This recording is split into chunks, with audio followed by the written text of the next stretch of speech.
Oh wow, it's been a while. I just got finished with a 2 week long road trip driving from Fun Spot Atlanta all the way up to Six Flags New England. I went from 63 credits before the trip to 125 credits. So I was 1 credit away from doubling the amount of roller coasters I've ridden just from this one trip. Today I'm going to talk about the best roller coasters and the worst that I've ridden on this trip. As an honorable mention of one of the best rides I've ridden on this whole trip is Superman the Ride at Six Flags New England. This ride barely missed the cut because I found it a little overrated, not just because of the restraints, which honestly weren't that bad, but also because the layout wasn't as good as I thought. At number 10 is Copperhead Strike. This was the first ever mock roller coaster I've ridden, and I think it was a good start, honestly. Although the restraints staple you a lot, their layout is really fun. If you don't know, hang time is one of my favorite forces on a ride, and this ride obviously has plenty of hang time, which I really like. The only thing I would do to improve the ride is probably to make the launches stronger, since they are really weak launches and very forgettable. And next up is the tallest roller coaster in the world, Kingda Ka at Six Flags Great Adventure. This ride is all about the launch for me, honestly.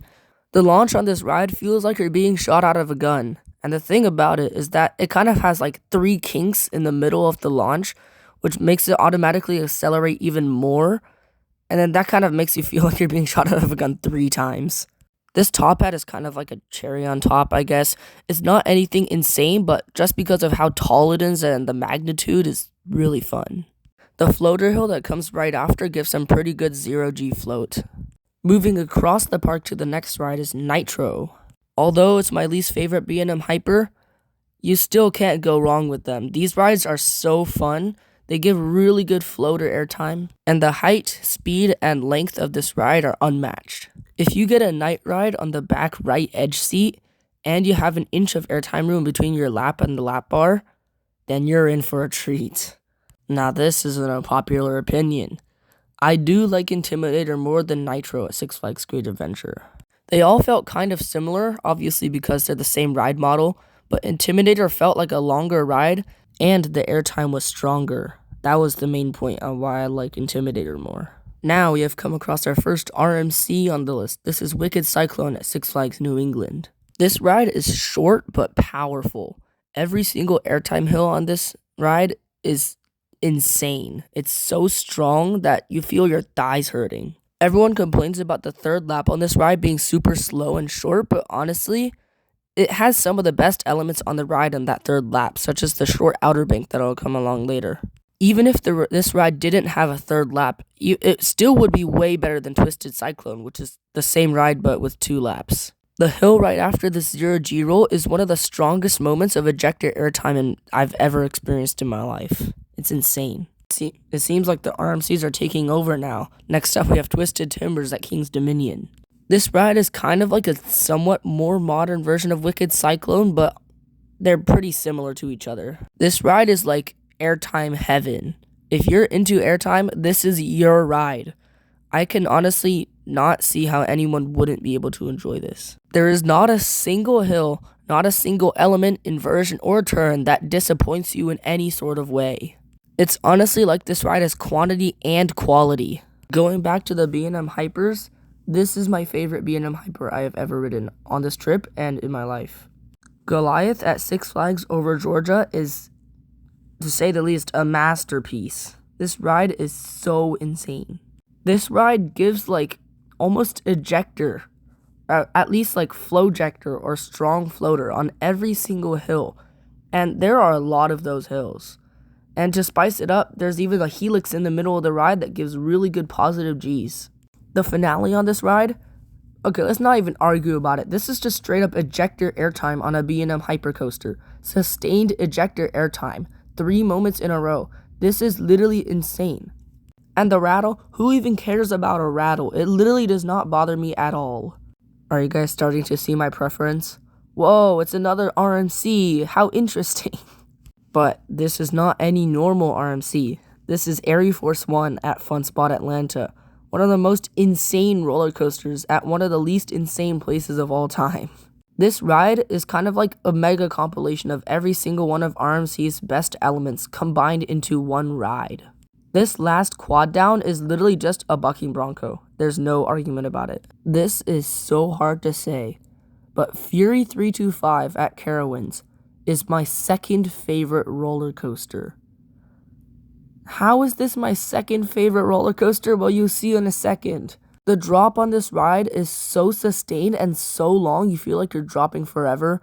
Every single snappy transition gives really good floater or / ejector airtime. The ride is way too smooth to be real. Every single element hits. There is no dud element, no nothing. Actually, maybe except for this turn. It doesn't really do anything, but I don't care. This ride is insane. The lap bar is amazing. Everything about this ride is perfect.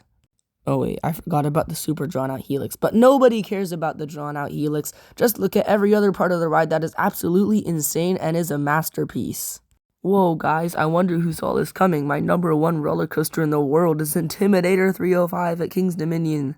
Imagine everything I said about Fury 325, except on steroids. Every single snappy transition on Fury is the snappy switchbacks on this ride.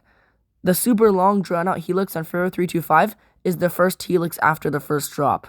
Absolutely insane. Everything is like buffed. Restraints, no problem for me. They are very comfortable. The only thing that they crush are your thighs, but honestly, it does not matter. You're on a giga coaster. You want airtime? Look at the first hill. That is better than any airtime moment on all of Fury 325. This ride is absolutely insane.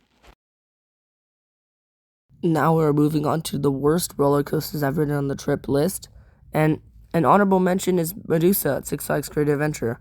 This ride isn't necessarily bad. It was kind of just like the ride that was the 6th worst, and everything else is bad, and this is kind of mid. Moving out of the honorable mentions, we have Anaconda at King's Dominion. This ride is, well, it wasn't painful at least. It was just bad. Probably the only remotely good thing about it is the setting, and setting is actually pretty good, not gonna lie. But after you hit the mid-course brake run, it just turns into nothing. It literally does nothing after the mid-course brake run. There are turns, they don't hurt at least, they're just really janky and don't do anything, and they're really slow. I mean, at least if you're going slow, at least put some corkscrews and make you get some hang time, but the hang time also honestly isn't the best. So I don't know why this ride still exists. It's just kind of there. Next up is Firebird at Six Flags America. This was the first ever B&M, and it wasn't the best, obviously, but honestly, I was expecting it to be worse. People say this ride was like not even it wasn't even funny, that was so rough and stuff, but honestly, I just found it boring and nothing else. Staying in the same park, that's not a good thing. We're at Roar. This ride is, I don't know what GCI was thinking when they were making this. Like, the only moments of airtime were like the first drop, which honestly had pretty good ejector, but that was probably just because it was super rough and bumped me out of my seat. And a few tiny hills at the end, but honestly, those were also probably because the ride was rough and bumped me out of my seat. I don't know why this ride still exists. It should have gotten RMC'd a while ago. I think that the people who are complaining about Firebird should start moving on to Roar, because this is the ride that actually needs the complaining. I think even if you gave this ride some retracking and it was actually somewhat smooth for a wooden coaster, then it still wouldn't have been that good, because honestly, it just doesn't have that many forces. And for the worst roller coaster in the world, oh my gosh, it was not worth the credit. I think it feels kind of unfair that I'm putting a family coaster as the worst roller coaster in the world, but I mean, it's not really because it's a family coaster. Imagine Kong at Six Flags Discovery Kingdom, which honestly, I didn't mind. I didn't think it was that bad, because it had those pads that were right next to your ear. They were really soft and they absorbed all the pain. Now imagine a family coaster with no forces that had random potholes that had the same restraints as Kong without the pads, so that you would bang your ears against hard foam instead of soft foam. When I got off the ride, I knew I was not going on any one of those rides again. Anyways, those were the best and the worst roller coasters I've ridden on that East Coast trip. So, let me know if you have any questions, and I'll see you later.